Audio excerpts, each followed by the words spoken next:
morning, Juliet. How you doing? I'm doing good. How are you? I'm good. I'm good. This election stuff is driving me crazy, overwhelming. Hmm. We got some really, really good people running, but there's a lot of offices and it's hard to keep track of it all. So that's what we're going to try to do here today, right? Exactly. Yeah, we did a little bit of a recap last week, and we're going to finish the recap today. Yeah. And again, our disclosures up front. My name is Gary Hooser. I'm technically retired, former Hawaii State Senator, council member, tutu man, got some grandkids here, and just involved co-founder along with Aria, with you, with HAPA, Hawaii Alliance for Progressive Action, and the Kuleana Academy. But I retired from that. I'm still friends and help whenever I can. But this show, if you call it that, Policy Plus Politics, is not sponsored by any organization. Nobody gives us any money.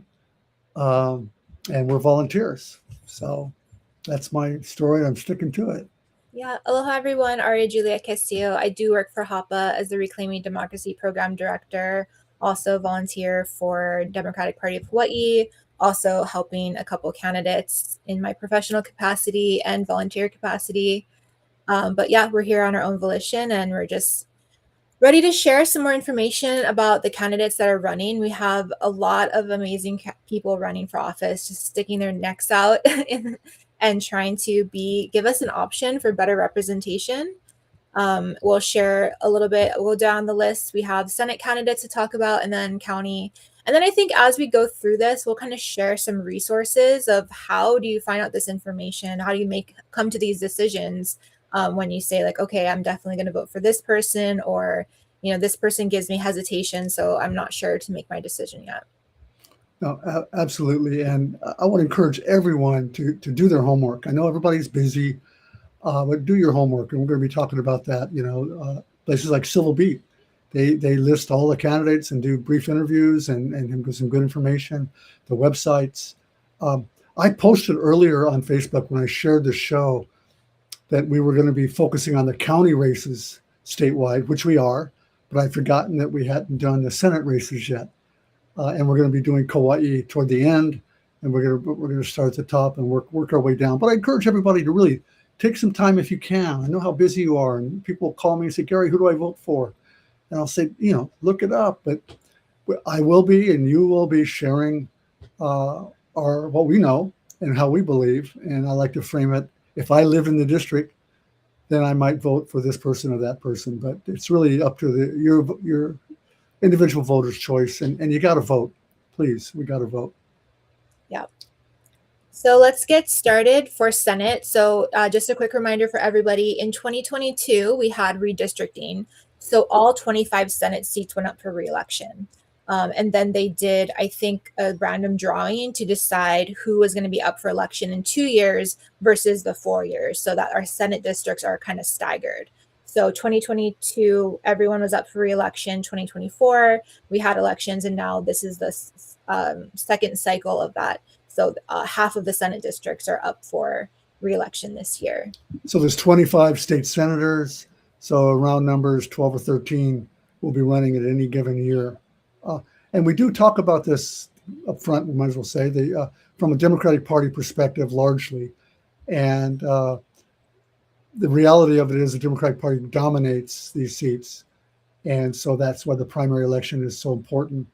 And Ari and I have both been and are involved in certain levels in that party. But I certainly have friends in the Green Party and relatives who are Republicans. Anyway, go ahead. For State Senate District 2, we have Tanya Yamanaka Anastasian challenging incumbent Senator Joy San Buenaventura in the primary. All right. And I'm going to give a shout out to Tanya. I'll throw out my bias and my right away. I think she's awesome. And we've worked together, her and I, on a lot of projects. She's really smart. She's a hard worker. She's believes in the issues I do and the values. And big shout out, especially because she's part of the Ocasio group. There's 8 citizens that have sued the state of Hawaii, State House, for holding secret meetings instead of following the Constitution, and they won. They won their first round in court. And so that wouldn't have happened without Tanya's energy and involvement. So shout out to her. And it's always hard because if you say one, you vote for this person, you're saying the other person's bad. So I'm not saying Senator Bonaventura is bad. I'm not. And we're all neighbors in this world, in this election. So we should recognize that. Yeah. And shout out to Senator San Buenaventura for her leadership this past legislative session when PRP put up their candidate for the Supreme Court Chief Justice. She was, one of the senators that stand up and said, I have a problem with this, and called out their predatory campaign practices against 2 of our beloved female politicians, Sylvia Luke and Jill Takuda. And they did some really nasty, ugly campaigning. And they're known for spending millions of dollars in our election cycle. And she has been sponsored by PRP in the past. She's taken their PAC money, but she stood up and said, like, this isn't okay, and I'm going to be voting against this. So shout out to her for doing that. Yeah, it's good. And other people had said, well, isn't she okay? Isn't she good? And I'm saying, yeah, she's okay, and she's getting better, I think. Mm-hmm. But my personal experience with Tanya, the challenger, has convinced me that we need a revolution. Basically, we need to turn the House and the Senate upside down and shake it hard. And those are the candidates that I'm looking to support, and I believe Tanya falls in that category. But yeah, let's move on. Senate District 5, Senator Hashimoto is unopposed. Senate District 8, Senator Kochi is also unopposed.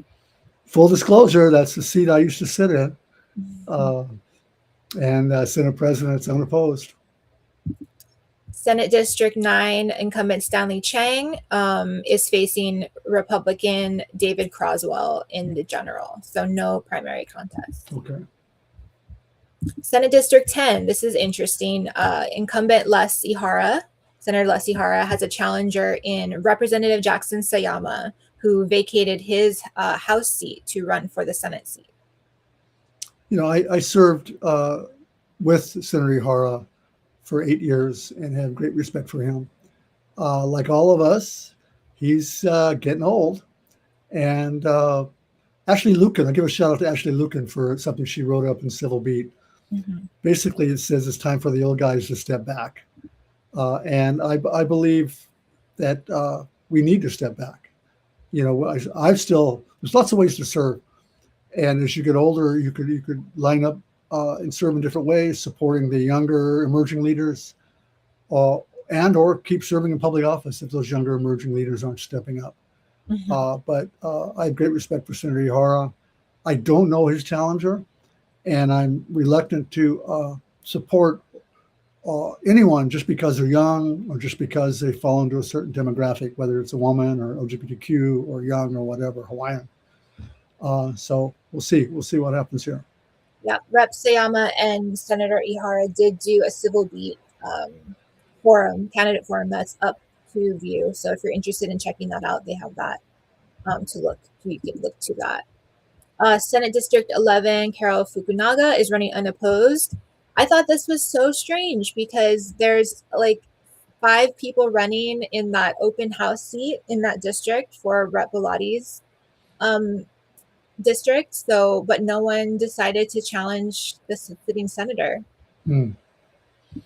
Yeah, I served also with Senator Fukunaga, and we were in the same faction, if you would, with Senator Ihara, and know her well and have great respect for her as well. She's also headed toward retirement, but it is interesting. It's hard for name recognition is everything. I mean, in politics and elections, name recognition is everything. And so people go to vote. They look at the list. They don't know anyone, but they recognize a name and they feel good about it. They check the box. And so it's really hard to run against somebody like Senator Fukunaga, who's also served in the council, I believe, and hasn't made any great mistakes and has served honorably for many, many, many, many years. Yeah. District 13, this is Senator Rhodes is vacating this seat. He's retired, so it will be, this is a highly contested seat in the Democratic primary. We have Lay Ahu Issa, who previously represented the district. She also represented us in OHA for a number of years. James Logue, who's ran in this district, in the House district, also ran in House District 20, I believe, last election cycle. So he's moved around a little bit. Trisha Nakamatsu running, and then Jordan Nakamura running, as well as Lynn Vasquez. Yeah, crowded field. It's good news, bad news. Crowded field. Sometimes that means you can win with 20% of the vote in the primary, or even less, I suppose, and then go on to the general. So the candidate that works the hardest and has got the best name recognition. There's a few known people. Jordan is the guy that stands out for me. I've spoken to him numerous times, and excuse me, and we share common goals, common values, and common friends. So that's where my support's going. Yeah, Jordan Nakamura is also seeking public funding. He took the Our Hawaii Pledge along with Lay Ahu Issa to not take any corporate PAC money. And that's big in this environment. I mean, our state government's rocked by corruption and big money influence, and it's got to stop. And so for those two candidates to take that Our Hawaii Pledge, Our Hawaii is a good government organization, advocacy group, and they're saying we're not going to take big money from corporate or big business interests. So right on. Senate District 14, we have incumbent Donna Mercado Kim running, and then challenger Christy McPherson. Yeah, another old timer. I served with Senator Kim, and frankly have a lot of fond memories working with her. We were on opposite sides of a lot of the issues, but I found her to be extremely hardworking, honest, and forthright. And the reality, I served 4 years as majority leader, and I wouldn't have been that majority leader without the support of Senator Kim. So I thank her for her friendship and her support and her service. But again, I think it's time that the old guard move on. And I know Christy McPherson fairly well, probably not as well as Senator Kim, but fairly well, and have followed her path of public service. I think she'd do a bang-up job, and she's got that, I'll call it the purple mohawk streak that I like to see, that we want to shake things up. We want to do what's right for the people, the grassroots people living under bridges, people struggling hard to pay their bills. And I think Christy McPherson, that's where her heart and energy is going to be focused on. Yeah, absolutely. Christy, she works for Hawaii Appleseed. She's a super strong advocate. She was able to get a couple of those key endorsements, HGA, and then the University Assembly, Professors Assembly. So those are pretty two strong, I think, endorsements for her for this year. Yeah, that shows that credible organizations believe she's credible and has a chance, and they're putting it out there for her. So that's great. Good for you, Christy. And then Senate, let's see who else is next. We have Senate District 15, Glenn Mackay running unopposed. Senate District 17, Donovan Dela Cruz against Nani Brown. Nani Brown, boots on the ground. Now, there's no secret that I love Nani Brown. I think she's totally awesome. She's got this energy and inside her that just she can't restrain, but it's positive, good stuff, community-based. And she's working really, really hard against a man who has arguably Senator Dela Cruz is the most influential, most powerful man in the Hawaii State Legislature. He's chair of Ways and Means Committee, which is the money committee. He's got, I want to say 1.2 million, it's certainly over $1 million in his campaign fund. He knows how to play the game. He takes care of his district. And I think it's time for him to move on. I think there's, again, the money This is not personal. This is just about the way the game is played, and I don't like it, and it's not healthy for democracy. And if anybody can win, it's going to be Nani Brown. If the people in that district show up, it doesn't matter how much money you have, you can win. And she's out there working hard. And so Nani Brown, right on. Yeah. When you talk about, the pay to play factors that are so prevalent in the state legislature, Senator Dela Cruz is a shining example of that. You can see the money, he approves all of the projects that come through the state legislature, whether it be affordable housing developments, the rail. And even when he talks about money that's coming into his district, when you look at the something that Nani Brown has brought up is the mile-long pedestrian bridge bridging, I think, Wahiwa and Mililani. And they're saying that they're going to build this big grand pedestrian bridge, but Nani's like, what about our sidewalks? Let's build up our infrastructure on the ground first, then this mile-long bridge. And she's asking questions like, what is this bridge going to be made of? And they're like, oh, well, we don't know. And it's like, do you really not know what the bridge is going to be made of? But it's, millions of dollars in infrastructure projects that kind of just seem like these, like, oh yeah, let's build a bridge. And then our engineering friends get a cut, and our, other people, they get a cut of that. And then they get a cut of this. And that's kind of how it seems like a lot of these projects play out, unfortunately. And so much of it is done in secret. So much is done in the Ways and Means and the Finance Committee too. The new chair is better, but the Finance Committee also. But the Ways and Means, they'll do this. They'll pass their budget, and then later on you find out stuff's been inserted into it without any public oversight. And again, he plays the game well, Senator Dela Cruz. But he would say, I'm sure, hey, that's the way things work. And I figured out how to make it work good for my district, and so I'm doing it. That's the way it's always worked. Mm-hmm. Myself, I'm looking for someone who wants to change the way it works, wants to bring more sunshine, more community participation, more fairness, and less fear into this. People are afraid of the Money Committee. Other legislators don't want to make them mad because they're afraid they'll lose their sidewalks. Mm-hmm. And it's a travesty. It shouldn't be that way. And some of these projects are just ludicrous, but they're money in the district. I read something about an egg cracking facility. Is that correct? Yes. It's like 30 million, or it's some outrageous amount of money. Yes, a centralized location for egg cracking, because there is a problem. The Department of Education can't buy eggs from our local facility because they're required to purchase eggs that have been processed and liquefied yolks or processed together. They can't buy eggs that are cracked. My opinion would be to fix that law so the DOE can buy eggs, but there's logistics and stuff I'm probably not aware of. So for now, they want to create this multi-million-dollar facility to process the eggs so that the DOE can purchase it.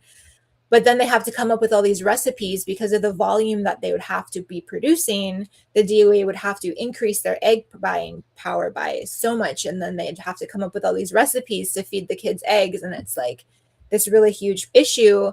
And it will also benefit only one of our egg manufacturers in Hawaii, because they said that there's only one producer that could fit the volume of what it would require, et cetera, et cetera. So it just seems a little bit questionable to me. And both the egg producer and the egg cracking facility are both in the same district, Senator Dela Cruz's district, the one that Nani Brown's running for. Mm-hmm.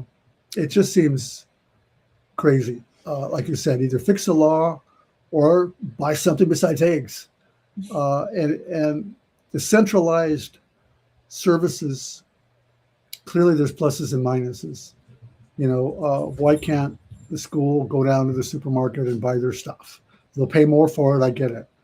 But it just seems ludicrous, and a lot of money under the control of one person primarily. And Nani Brown is committed to changing the way we're doing business. And there's a bunch of other candidates that we're talking about that feel the same way. This is not how you do business. We don't have to do it the same way we've always done it, fear-based, money-based. So this is the time, 2026 primary. I've counted it up. There's plenty of good, solid people running that want to change, take the corruption out of government, and change things for the better. And we need to line up behind them and get them elected. Yeah. Senate District 20, or sorry, Senate District 18. This is a new recent development. There will be a special election in November to replace Senator Kidani, who has retired as of June 30th. There will be a appointment process to choose her successor to serve between now and the general election. That process is that the Senate District Democrats will choose 3 names to give to the governor, and the governor will choose 1 name to be the replacement until the November election. On the ballot for the November election, each major party in Hawaii gets to choose 1 name. So the party chooses 1 name, not necessarily the same name that was given to the governor previously, but they choose 1 name to be on the ballot in November. The Democrats, Republicans, I think Green Party, Libertarians. And then if anyone wants to run independent, they can file directly with the Office of Elections, and the Office of Elections will have a random drawing if there's more than 1 independent candidate to be on the ballot as well. So I'm confused. The Democratic Party district sends the governor 3 names. To choose the replacement to serve between now and the general. Okay. And above and beyond that, the other parties choose 1 name apiece to run in the election. So choose a name to run on the ballot in the general as well. Right. And could it be that same person? It could be the same person. Or it could be someone else. Okay. And the Green Party and the Republican Party also can put somebody on that ballot? Yes. Okay. Interesting.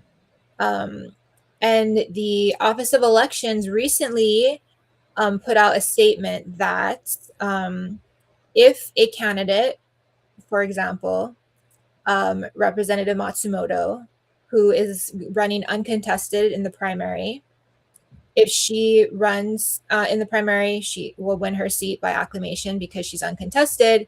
She could technically resign from the seat and run for state senate if she wanted to for the general election. And then the governor would appoint somebody to replace her. Yes. Who hasn't run in the election we just had. Got it. Mm-hmm. This is one of the reasons it's really important to be involved in political parties, because if you're a member of the party and you represent that district, you have a vote to decide who the party is going to put forward to send to the governor. So this is one of the big examples of why it's important to participate in the party. Yeah. For Senate District 19, this is not a special election, but it's a election to fill the seat that was vacated by Henry Aquino. So Rachel Lamasau was appointed to fill that seat, and now she's running to serve in that seat in the primary. Iman Rahman is also challenging her in the primary, and then they will face Elijah Patrick, who vacated his rep seat to run for the Senate seat. Interesting. Rep Patrick is evangelical Christian who just spews hateful content on the House floor. So I will definitely be supporting whoever the Democratic challenger is for that seat. Right. So, yeah, I agree. I agree that he's not somebody I can certainly support either. I'm surprised there aren't.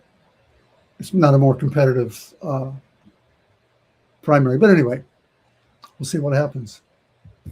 For State Senate District 20, Marcus Owens is running uncontested in the Democratic primary against Rita Cabanilla, who is running against incumbent Kurt Favela, and Bob McDermott, previous representative of that district is also running in that primary. So that's I would say that's a pretty contested primary for the Republican side, something that we don't see too often. Yeah. Senator Favela seems to be a popular guy. I mean, he's in the press a lot. He's kind of personable in a likable kind of way, provocative. I'm not sure how the district feels, but anyway. Yeah, there's a lot of different issues. That's the thing. I mean, some candidates can be really good. Thinking about Favela, they might be really good on Native Hawaiian issues, but they're not good on social justice issues or other issues. And so it's challenging sometimes to find candidates who I want to say are well-rounded or strong in all the right places. Yeah. And he is one of 3 Republican senators, but doesn't seem to be in the leadership faction of Senator Awa and Senator Decoy. There seems to be a little bit of a... So he's an outsider, a dissident. Yes. Which makes me like him even more. Yeah. Senate District 21, Mike Gabbard running unopposed. His daughter Tulsi recently in the news with her connections to cult leaders once more. And then Senate District 25, Senator Chris Lee as a challenger in Bobby Silva in the Democratic primary. Is Bobby Silva working? Is he, campaigning? I've seen a couple of signs. I saw him in the Kailua Independence Day parade. He had a big contingency there. I haven't gotten any mailers from either candidate. No phone calls, no texts. Again, pretty quiet over here in Kailua as far as campaigning goes. I think Bobby has connections to the entertainment industry, if I'm not mistaken. And they just were very active at the Capitol these last couple of years because of the tax credits that were cut. And notably, a lot of productions have left the islands recently. Senator Lee was once thought to be a strong, progressive, emerging leader. Yeah. Been a little disappointed with some of his lack of action, I would say. Yeah, I share that lack of satisfaction or disappointment. I've seen Senator Lee from when he was representative. I've worked together with him, and I was, for one, thought he was heading to Congress or heading to big time, and liked what he had to say. But over the years, I've been let down, quite frankly. But I give people the opportunity to change. People can learn. People could grow up and grow into their roles, and so I'm hoping that Senator Lee can do that. I think he has experience. I think his core values are there. I don't know what's holding him back from being a leader, unless he just go along to get along. Maybe he doesn't want to rock the boat. Maybe he's waiting for, I don't know. But if he's listening, I wish you well, and wish you would step up and be the leader that we need. All right, let's switch gears. Let's talk about the county races. Okay. Hawaii Island, we'll start with them. Similar to Kauai, we're facing some pretty big changes on the Hawaii County Council. I think there's 4 out of 9 open seats. And out of 9, 7 of them are contested. So Hawaii County District 1 incumbent Heather Kimball is running against BJ Penn and Ren Del Horacio. BJ Penn, the famous fighter. Yes. Who's also got some issues in court and legal trouble and that kind of thing. Yeah. I stumble upon his reels sometimes that are on social media, and quite shocking, actually. Heather Kimball, Councilmember Kimball, I've known, haven't talked to her in a couple of years, it seems like, but it seems like I've known her for a couple of years, and I like her. I think she's very competent. I wish she was more Lahaina, progressive, Bernie Sanders kind of AOC value-based, but she seems to be steady as she goes, middle of the road, which is oftentimes better than the competition. Yes. Yeah. In Senate or Council District 2, we have incumbent Jen Kajiwada taking, and then challengers John Halverson, Joelle Fukushima, Wendy Botello, and Blaine Bautista. Wow, that's a crowded primary. Mm-hmm. Councilmember Kajiwada is my favorite. I think she's done a lot of good work. Again, sometimes I feel like lighting the fire under him a little bit, but I don't live in the district, and she definitely leans strongly, I think, in the directions that I want to support. And is it the top 2 vote getters will go through unless they get 51%? Unless they get 50%, 50% plus 1, probably. Yes, they will. They can be elected by plurality. Is that what it is? Majority. They can be elected by 50% plus 1, or the top 2 will go to the general. Yeah, it sounds like she would be going through with 2 at least with that crowded of a race. It's hard to say. Anyway. Council District 3, Dennis Fresh Onishi, running against Kelton Chang. I don't know much about Kelton Chang, but I do know that Onishi's been in office for a very long time. Yeah, that's a tough one too. I'm not familiar with his challenger, and I think I'll dig into that a little bit more, but I'm not familiar with the challenger.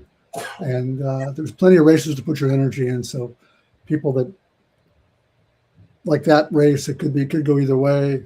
And so I'm looking for people I'm solidly supporting. I can, without doubt, can get behind. I think we're coming up on them right now. District 4 is Ashley Kirkowitz termed out, so now we have an open seat. Shannon Smiley Burrows, Lloyd Enriquez, Clyde Hoffield, Makanui Hoffield, Sid Makanui Hoffield, I'm so sorry, and Elaine O'Hara are running for those seats. I believe Elaine O'Hara previously represented this district. Yes, I think she might have. She's been in office before. Sid Hoffield. Yeah. Has been endorsed by HuliPAC. HuliPAC, HuliPAC, is an advocacy organization that interviews candidates. They do a really cool thing. They interview candidates on video, and so anyone can watch the videos. And they've come out and endorsed Sid. And I have great respect for the people working in that organization. And I've looked at Sid's record, and so I'm supporting Sid as well. For Council District 5, the incumbent, Matt Kaneali'i Kleinfelder, has termed out. So it's an open seat. His wife, Dawn, is running for the seat, as well as Shannon Matson, Chantel Makuole Pirin, Ikaika Rodenhurst, and Junior Tupai. And Shannon Matson, come on down. Mm-hmm. Now we've both know Shannon and have worked with her closely over the years, and I have no doubt whatsoever that Shannon's got the right heart for it, and the skill set and experienced, and she's level-headed. She'll do a great job for the people in that district. No doubt about it. Absolutely. Council District 6, another open seat. We have Zed Aki, Justin Canellas, Guy Enriquez, Kyle Jones, Jason Masters. The Justin Canellas is the Huli Pack choice. I should mention that so is Shannon Matson. And Justin, and I participated in some of these meetings. I wasn't part of the endorsement process, but I've sat down with the people from Huli Pack on several occasions, and I know without a doubt they take their job really serious. They look at all the candidates, they ask the questions, and they came to the clear conclusion that Justin Canellas is their choice. And again, I have great respect for them and other people as well I've talked to in the district. And so that's who I would be my choice too if I lived in the district. Council District 7, Mark Henriquez, Edgar Ombach, Manu Powers. Manu Powers, come on down. I'm going to give a special shout out to Manu. I've never met her face to face, but last week, after we did our last show, I get an email from Manu Powers, and very gracious, intelligent, thoughtful email introducing herself to me, asking if we were going to be doing the same thing for the council races. And we had a short online conversation, but it caused me to then go look at her closely and look at her website. She's also endorsed by Huli Pack, but I took a good, hard, close look at Manu Powers, and she is a phenomenal candidate.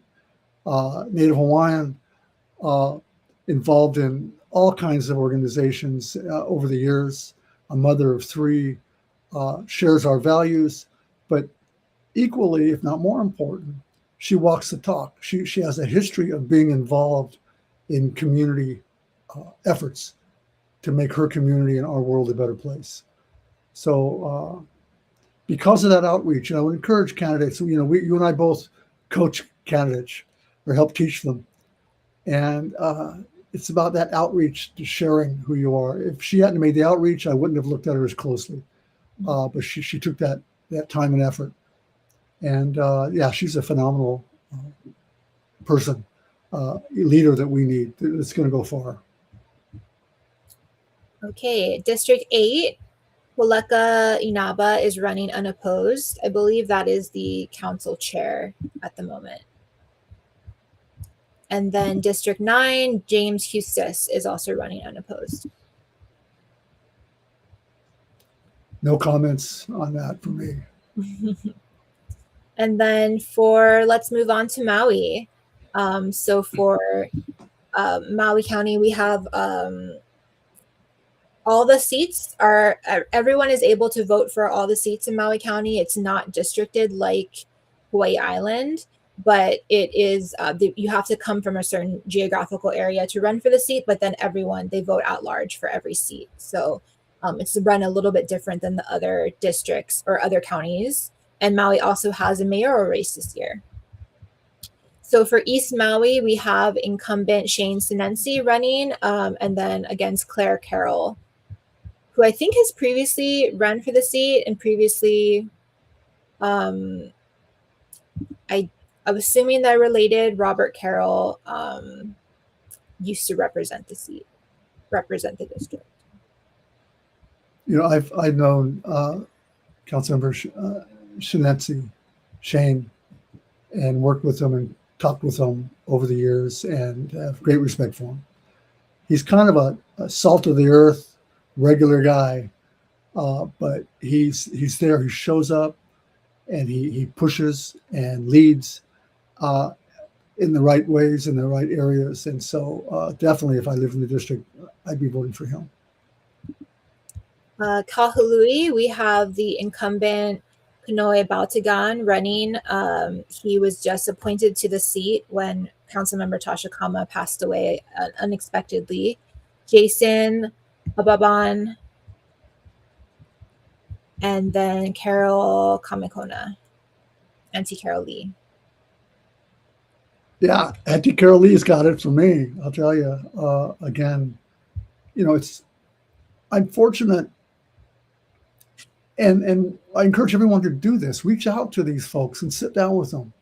Even if it's just for a minute, just shake their hand and talk to them. Because when you get a few minutes in front of somebody, you can feel their energy and their whatever they got inside them. And Auntie Carol Lee has got it for me. She's got it, and so I would encourage people to support Auntie Carol Lee. Yeah, this is, I think, her third or fourth time running for this seat. So, we've seen other challengers like Gabe Johnson run. It took 3 times for him to win his seat. We're going to talk about him next. So perseverance does help. Name recognition does help. So I hope that she's able to secure the seat this time. Gabe Johnson for Lanai is running unopposed. So I love Gabe too. Nice, finally, to have a little bit of relief. For Makuau Haiku Paia, incumbent Noe Uuhajins, and then a challenger, Catherine Chung. I've never really interacted with either one of them. Probably need to look closer at that. Council member Kiani Rollins Fernandez on Molokai is running unopposed. She is definitely a favorite of ours. Yes. Happy to see her get reelected. Absolutely. In South Maui, we have Tom Cook, the incumbent, running against a previous serving council member, Kelly King. Biased against or in favor of Kelly King myself. I've know her well. I've seen what the work her and her husband and the company have done with biofuels. The first, maybe in the nation, certainly the first in the state of Hawaii to do recycled cooking oil. And they're smart. She's smart. She's hardworking. She cares about the same things I care about. And so Kelly King's definitely the person I would vote for if I lived in the district. Okay, in 2020 on Maui, because everyone can vote if you're in Maui County. That's right. In 2024, Tom Cook got 26,423 votes. Kelly King got 26,326 votes. So she lost by less than 100 votes. No kidding. So get out and vote, folks. Show up.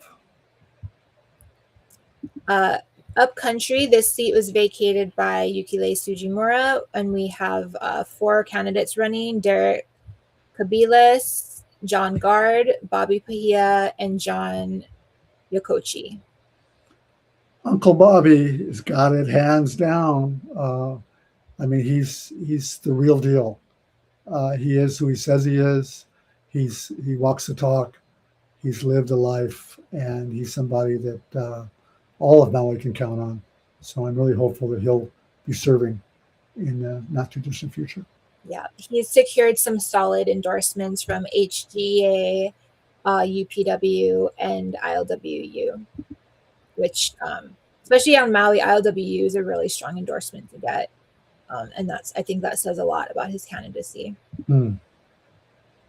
Wailuku, Waihe'e, Waikapu, we have James Forrest, Randy Ponohia, Ashley Lindsay, Alan Lloyd, and Marvin Moniz. This seat is an open seat as incumbent Alice Lee decided to not run for re-election.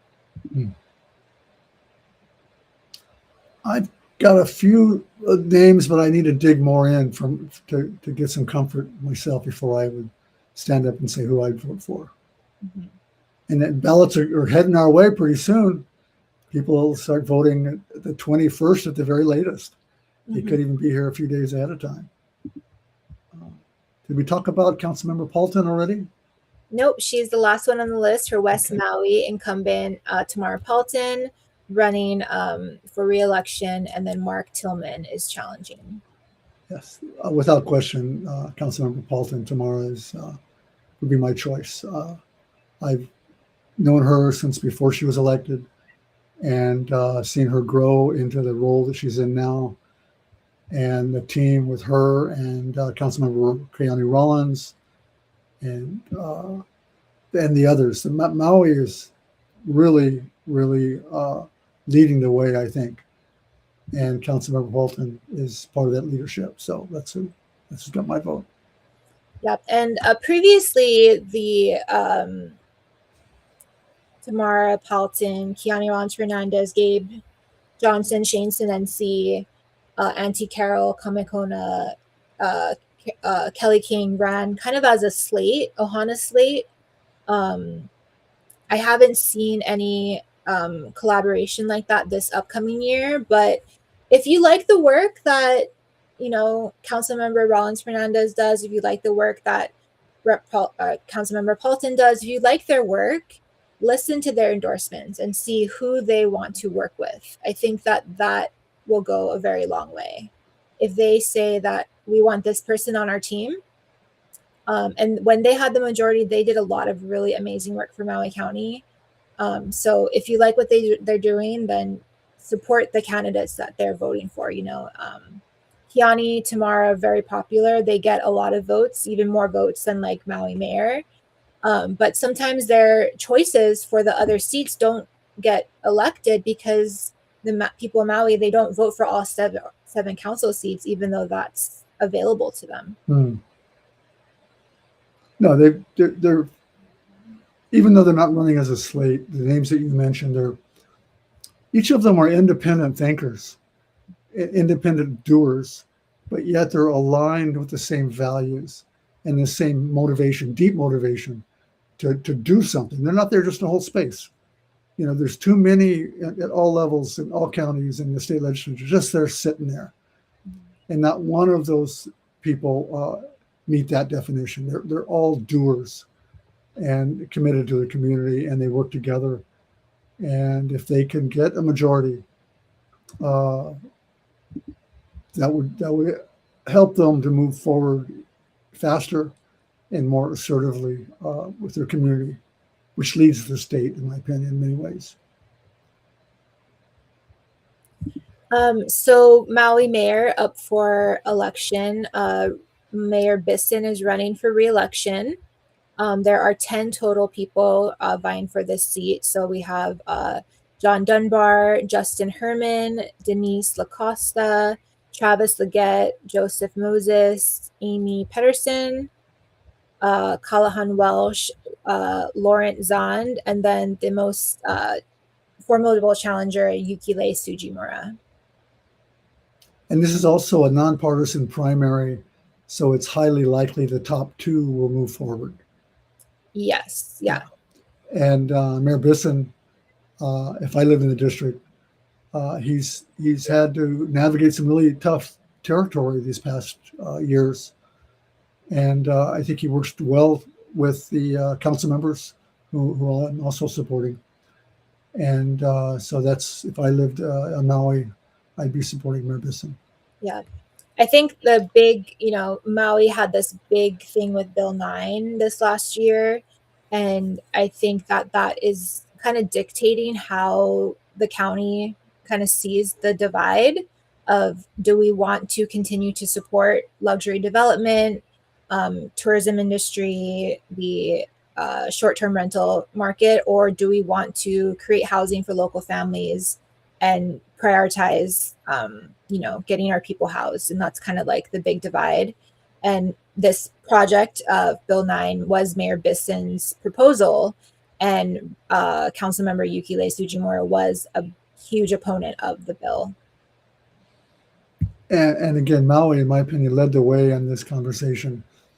Vacation rentals, homes, residential properties that are taken out of residential use and put into resort use, which takes them off the market for local people. And Maui started that conversation, I believe, and certainly have propelled it to the forefront, which all the other counties now have followed that to some extent.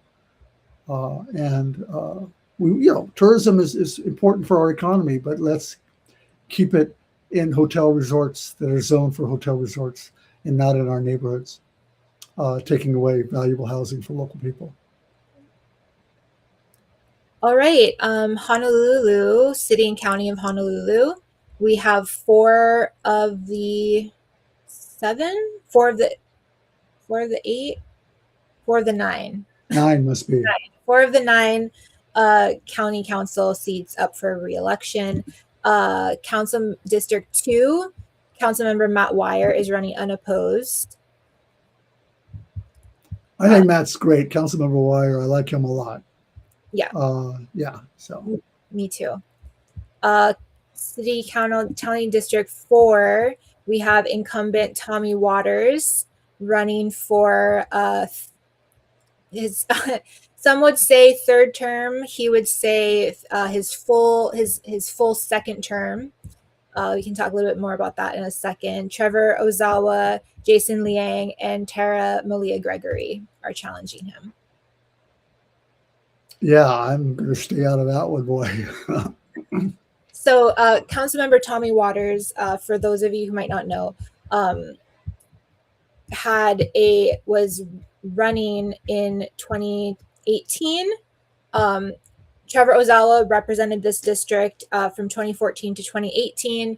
Tommy Waters challenged Tommy Ozawa, and the election results were deemed invalid. This was actually the second time that they had to challenge the results of the election because something with the ballots, accepting ballots after the postmark date or something like that. So the first time Tommy Waters challenged Ozawa, his challenge was dismissed, but the second time in 2018, the election results were invalidated. There was an appointment to replace the seat, and then they had a special election, which Tommy Waters won. And that special election happened like a couple months after the general election.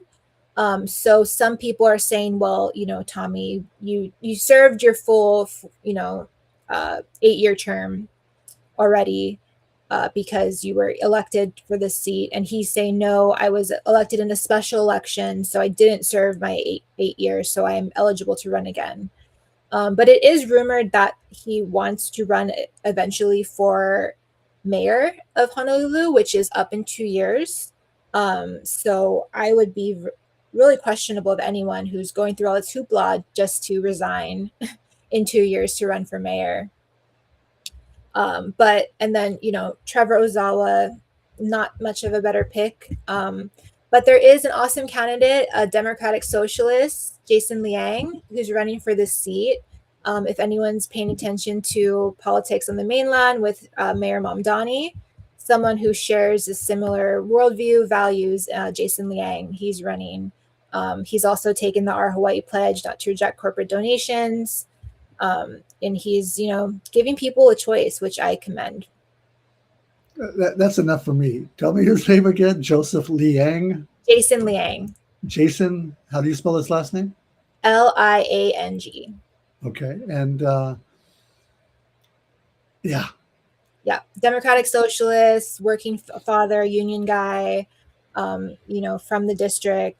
And he's a really good guy. And I think he deserves to have a choice, especially with this mess of, this race. We've seen it. This is the third time that they've had a really contested primary against each other. And kind of reminds me of some races on Kauai that we'll talk about soon, which is like the same people running over and over again.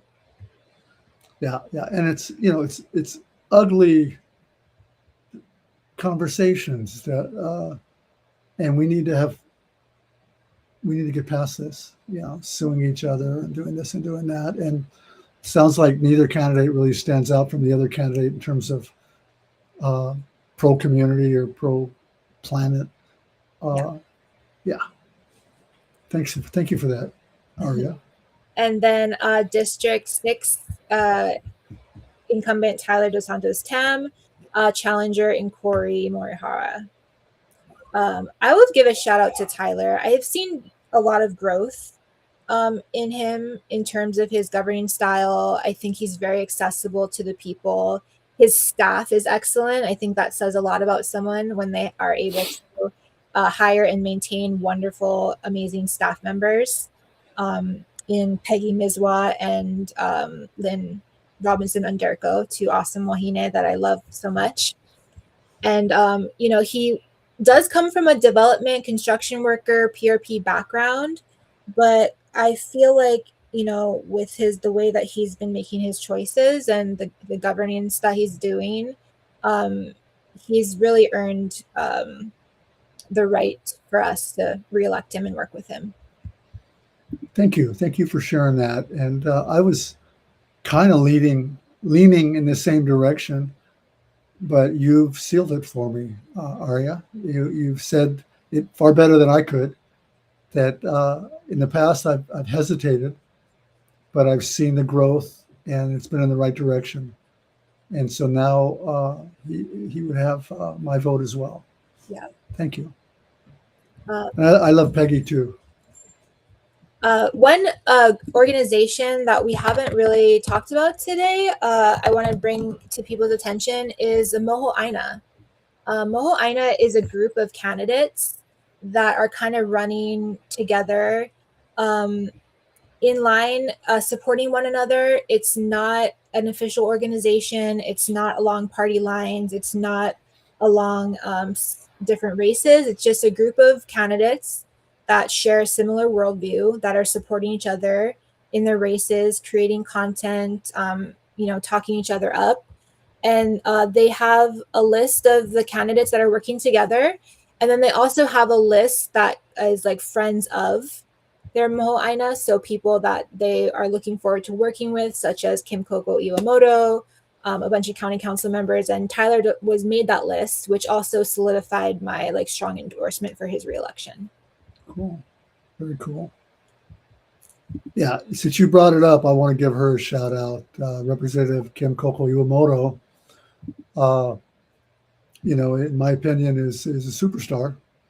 We talk about, I've written some stuff, GaryHooser.blog, and I'm going to be putting some stuff out in a couple of days about the numbers game, the numbers for a majority, how many members it takes to do stuff.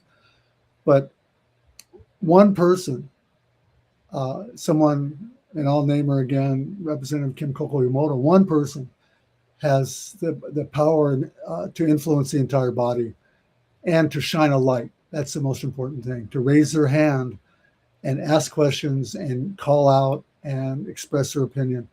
And far too many of our council members and our legislators are afraid to do that. And we need more of them. The people we're talking about supporting, I think, are all willing to do that right now. Hopefully they maintain that. But Representative Iwamoto has done it over and over again. And so I want to thank her as we sit here today. So thank you. And then last on County of Honolulu is District 8. Val Okimoto is running unopposed. Val's name has also come up as rumored of someone who might vacate their seat to be eligible to run for that special Senate district election, Senate District 18. So things to watch out for. All right, ready to do Kauai? I gotta go let Max in real quick. Just you could give Kauai a warm up. All right, so Kauai is facing a very another big challenge this year because we have 3 of our current incumbents running for mayor, and then we have another person turned out. So 4 open seats, essentially. 3 incumbents running for re-election. Fern Inouye Holland, we have Addison Bulasan, and Errol Kaneshiro, who are running for re-election. And then there's 4 open seats and I think there are 26 candidates total. It used to always irritate me to no end when people talk about there's 4 open seats. And I would remind people, no, there's 7 open seats. All the seats are up. Max, come here. Get out of here. My dog is. And this is, that's where I'm at. I'm on Kauai right now. And you obviously have roots here and family here. Endorsing and supporting candidates is hard, period, sometimes publicly. If I support candidate one candidate, that means I oppose the other candidate. And we try not to make it personal, but it always is personal. And so I want to be clear that we're all in this together, and there's plenty of ways to serve. We only have 7 council members. There's 26 people running, and the other people, other 19 people. Did I do my math right? Yeah. I welcome their service, continued service, but we're going to make 19 people mad, but we don't pick their name. Yeah, but let's go for it. So another thing to note about, like you said, you can vote for all 7. But is it smart to vote for all 7 of your choices? I think in the primary, it's safer. Mm-hmm. The primary will pick the top 14. When you get the top 14, the next round, you're only going to get 7. And so if your favorite candidate is number 7 on the list, number 8 can beat them. So if I vote for number 7, number 8, and number 6, my favorite candidate could lose by 1 vote. Mm-hmm. And so I think you have to be much more selective. As I've gone through my list over and over and over again, I get 6 really quick. And then, yeah, we can talk about that as we go. But I would say bottom line is only vote for people who you genuinely want to get elected, want to serve. Don't say, well, these are my 5, I know them, and I'm going to go eeny, meeny, miny, mo and pick somebody else. Or, oh, no, we just need a Hawaiian, or we just need a woman, or we just need somebody from the east side or west side. Let me just pick somebody. I would resist that, especially in the primary. Mm-hmm. Having said that, I believe diversity is important. Having a diverse council, a council that you look at it and it represents a district, which means having more than one woman, and which means having a diversity of ethnicities and geographic locations and ages. So that's all the balance. I've been struggling with this, Aria, literally every day, and have come up with my top 4, and then some others that I start leaning that way. But should we go down the list, or should we just talk about, you want me to just, it's too many to talk about. Let's go down the list and just everyone can hear everyone's name. We have Paul Applegate, retired police captain with Kauai Fire Department or Kauai Police Department. We have Addison Bulasan, incumbent, running for re-election. Mike Coots, surfer, photographer. Yeah, Mike Coots, and he took the initiative actually, and gave me a call and asked me, "Do you have coffee?" And I'd heard about him and everything, and so we sat down and had coffee, and I'm totally impressed. So Mike Coots is getting one of my votes. He lost his leg by a shark, took off his leg. The other day I was driving and he's out holding signs. He's holding signs by himself in the morning, and he's got one leg. You know, he's got his artificial leg, but he's serious about overcoming obstacles. He's built a successful business. He's demonstrated his commitment toward the natural environment and his community over and over again. And so Mike Coots is definitely getting one of my votes. And I know Councilmember Addison Bulasan as well personally. I like him a lot, but I'm right now I'm going to resist voting for incumbents during the primary. I want to get some of these new people in, and then we'll see what happens in the primary, in the general. Michelle Carrera.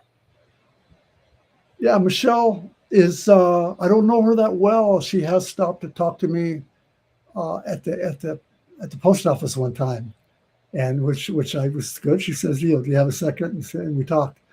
Her family, Maxine Correa, former council member, I have great respect for. And Michelle has years of experience in the county government. And I'm, in terms of adding on someone to my 7, Michelle's definitely on the short list for me. Right. She is one of the members that is seeking public funding for her election. Okay. Billy DaCosta, previously served in county council, trying to run again. I had supported Billy when he first ran, but I'm not going to be supporting him this time. I think he had his shot at it. He did his thing. He lost the last election, and it's time to move on. Tristan Fernandez Caberto. Yeah, Trikey is what he goes by. He made me sit up and pay attention. Actually, he made my wife Claudette sit up and pay attention at the public forum. And he spoke, and she said, "Who is that guy?" And then we started looking at him closely. He's like 30 years old. He's Native Hawaiian, Filipino, Portuguese, born and raised. Went off to college working on, I want to say, a master's degree in I want to say religion or something. A really thoughtful guy who shares my values in terms of putting people on the planet first. So Trikey is going to get my vote. He's an outsider, I think. That a lot of people don't know who he is, but he's definitely getting my vote. He also reached out to me. I had coffee with Trikey as well. His job he had recently was as a funeral director, working at a funeral home. And I said, wow, 30-year-old guy working, at a funeral home. I said, what lessons did you learn? What did you learn? And he said, one of the things that shocked him was the number of people who can't afford their funeral. They can't afford a cremation. And I'd never thought about that. I'm thinking, as we get older, we all think about dying one of these days. And you think about people living under bridges, houseless people, and people that can't afford health care. But he said, no, there's a lot of people that just can't pay for their own cremation. And so this is something that bothers a 30-year-old guy who's running for council. That's my kind of guy, someone who's going to think about that and want to do something about that. So Trikey Fernandez Caberto is at the top of my list, actually. Jeremy Haupt. And I'm reading some of these names, and they don't have websites, so it takes another level of trying to search for they have to Google their name, look for their information. If they don't have a website linked publicly on the Office of Elections, I'm not going to have time to go and do a secondary Google right now. So unfortunately, there's not much to say about some of these candidates. And I want to echo that. I was just shocked at the number of people who don't have websites, or they're counting on Instagram or Facebook to carry it. And no, you need a website. And looking at Civil Beat's list, Civil Beat has a list and gave 26 people the opportunity to answer some questions. And so I'm looking at that, trying to find out where everybody stands.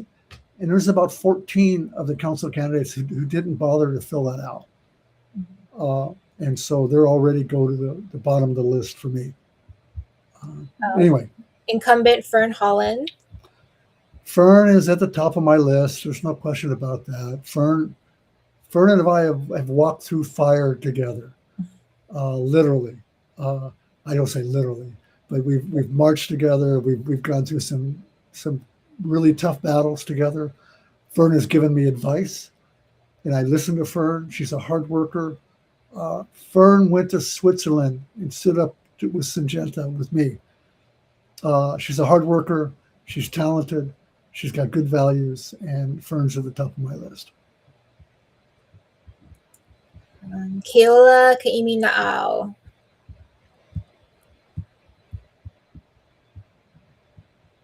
I know his sister, Haunani. She's a pretty incredible person. So I know he comes from a good family.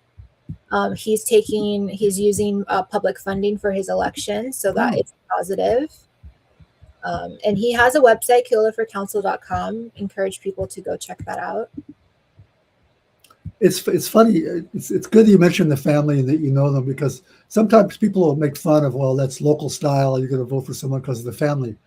But I have to say, Mike Coots, I know his auntie, Burl Blake, and I think she's fabulous. So that reflects on Mike, right?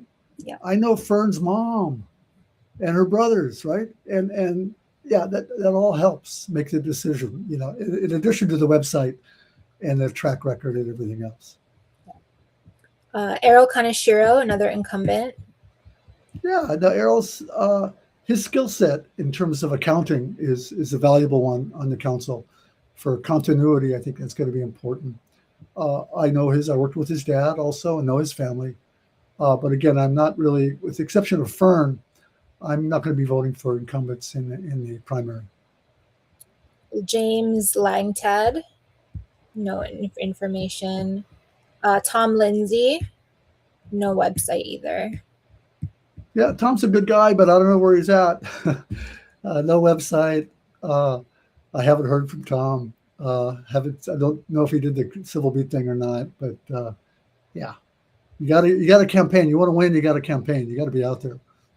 Skylar Workman, Umi Martin.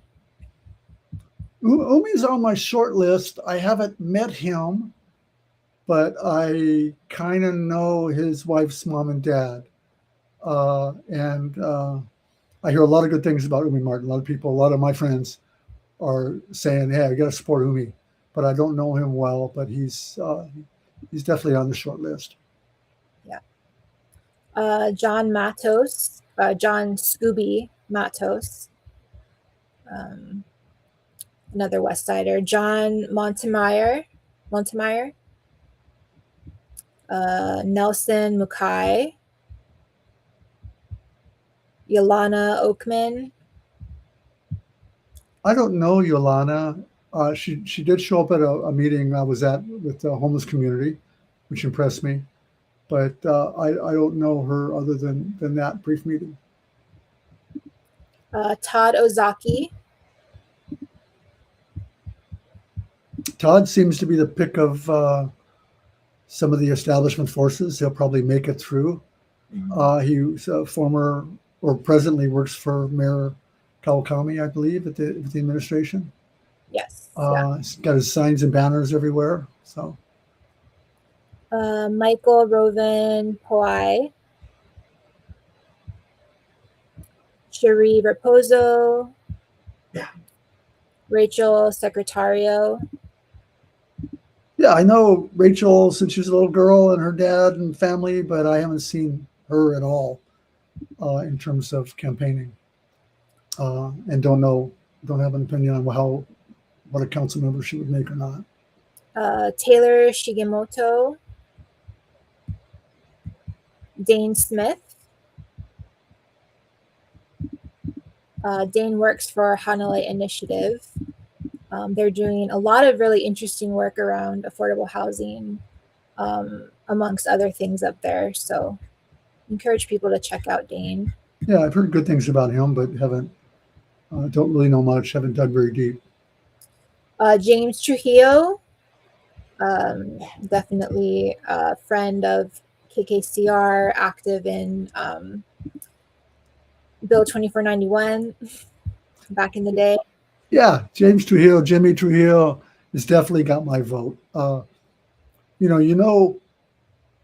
Like Fern, in a way, if you've worked with somebody over the years, you know them.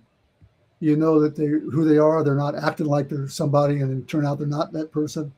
So Jimmy Trujillo is like that. I've known and worked with him through many different issues over the years. He is who he says he is. You can count on his values. You can count on him showing up, and he can count on my vote. And then last name on the list is Herman Wilson. I don't think I know him. And then Kauai County also has a mayoral race. So we have 3 of our current county council members running, including previous Mayor Bernard Carvalho, Felicia Cowden, and Mel Raposo, as well as Masego William Dennis, Laura Lindsay, and Michaela Widener. I think the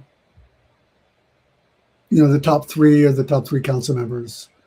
the odds are that one, if probably two of them, will go through the primary. Dennis, the one I don't know very well, I know to say hello to, but I can't imagine him moving forward. He seems to have kind of a conservative base. Laura Lindsay, I've seen on stage, but never have really been able to find out or know much about her. She worked for Catholic Charities, which is a good thing in my opinion. It's a social service organization. Michaelia Widener, she actually reached out to me, and I took some time and sat down with her and talked, and was impressed by her values and her ideas and her presentation. I don't believe she's lived here long enough or have deep enough roots really to give people the comfort they need. Who is this person, right? But who knows? But she does. Her message did resonate, which brings us to the three at the top, and all three I could sit down with and break bread with, have a cup of coffee, or shake hands or hug, and laugh and joke with. Okay, and so it's difficult to say that I'm having a difficult time supporting either one of the three, any one of them for mayor, because they're all nice people, and they all, Mayor Carvalho gives a mean bear hug and can sing, and his heart's in a good spot, I think. Council Chair Mel Raposo can pound his fist on the table and talk about the issues and pledge his support, and has done work for the county as a police officer as well as a council member for many years. And same with Councilmember Cowden, Felicia Cowden. She's but I struggle with each of them for different reasons.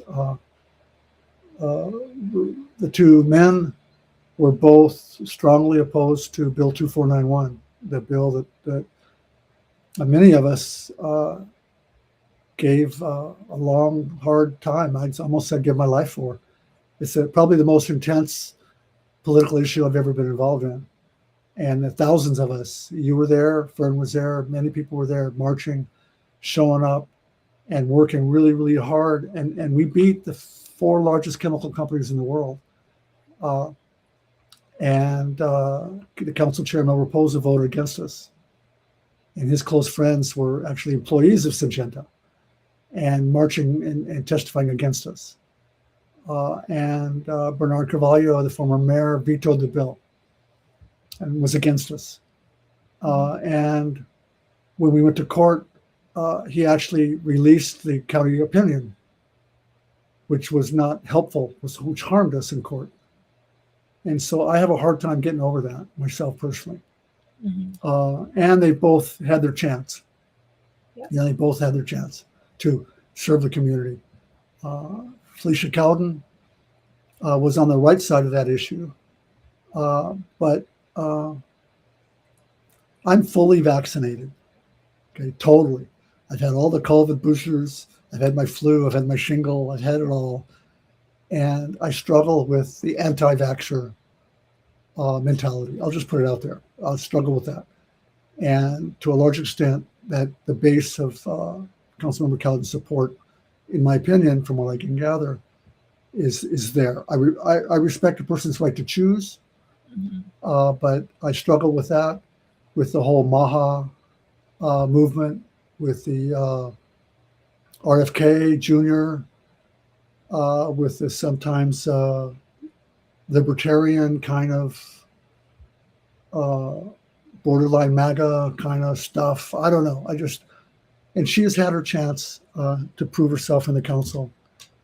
And I haven't seen either one of the three, quite frankly, step up for issues important to me.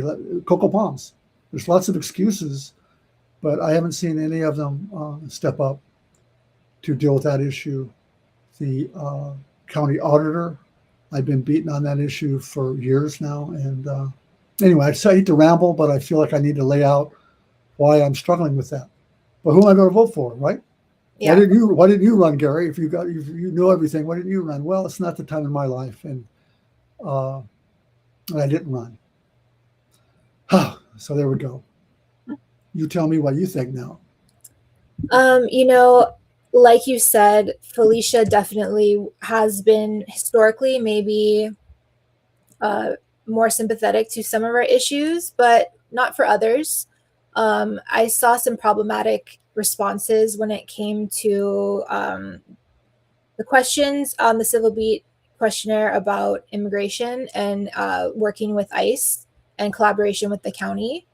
And, it's not to say that Rep or Councilmember Raposo and Bernard Carvalho's were like super strong, but they were very poignant and focused.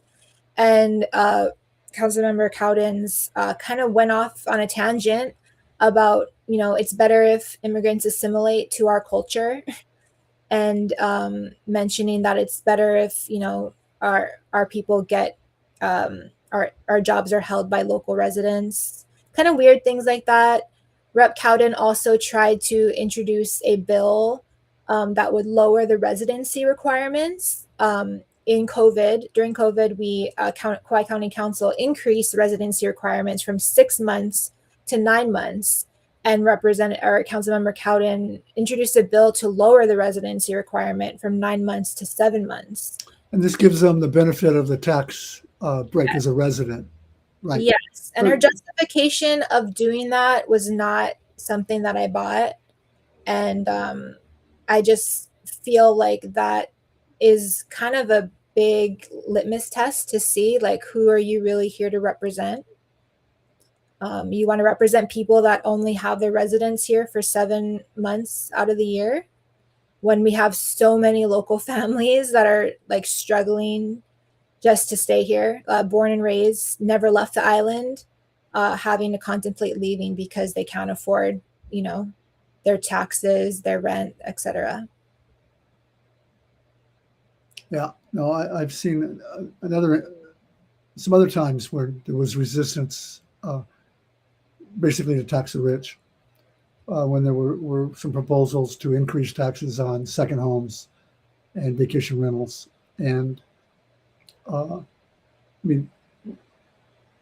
you live, if you live on the North Shore, for example, and you're surrounded by lots of people who are part-time residents and who are impacted by this, you might be drawn to defend them. But that's not who we work for, in my opinion.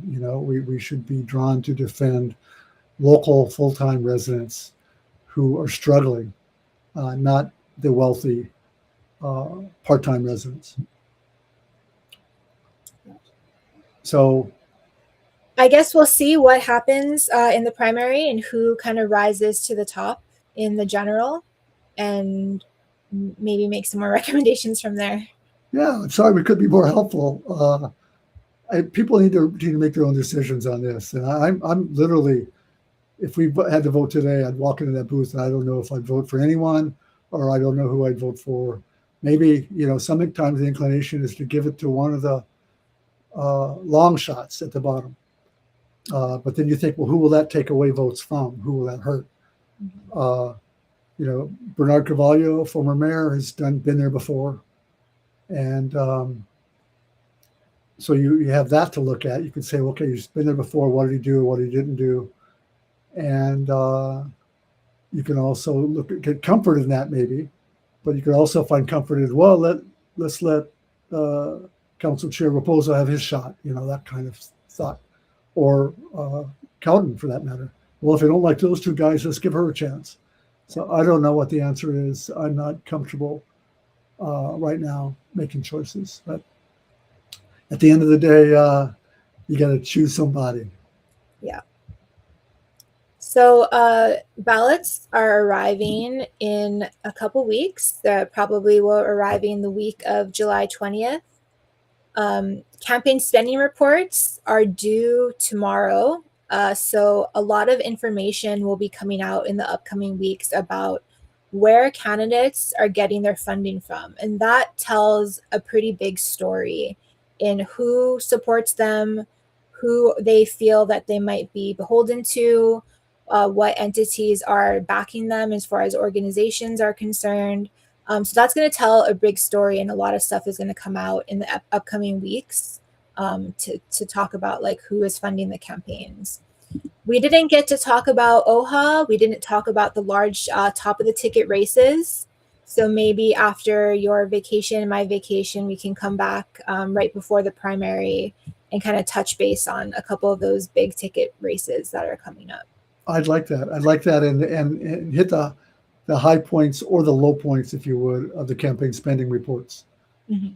Because as you say, they're good. They're I encourage people to drill down into them, look at your candidates and the opposition, and you see the name and the address and the occupation of who's giving them money, and that tells a lot.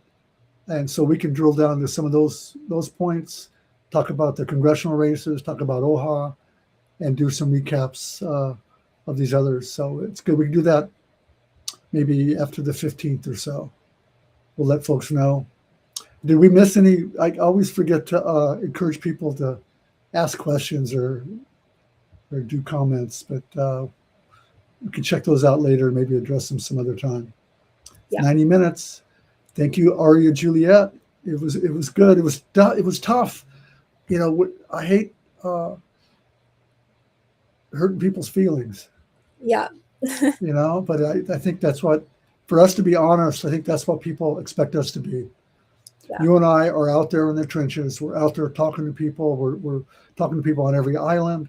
We're doing our homework. We're looking at the websites, and our community expects us to be honest with them, and they're looking to us to share that information. And so, even though it's hard, being honest is important. So, thank you so much for being there with me. Thank you. I'll see you in a couple weeks. Okay.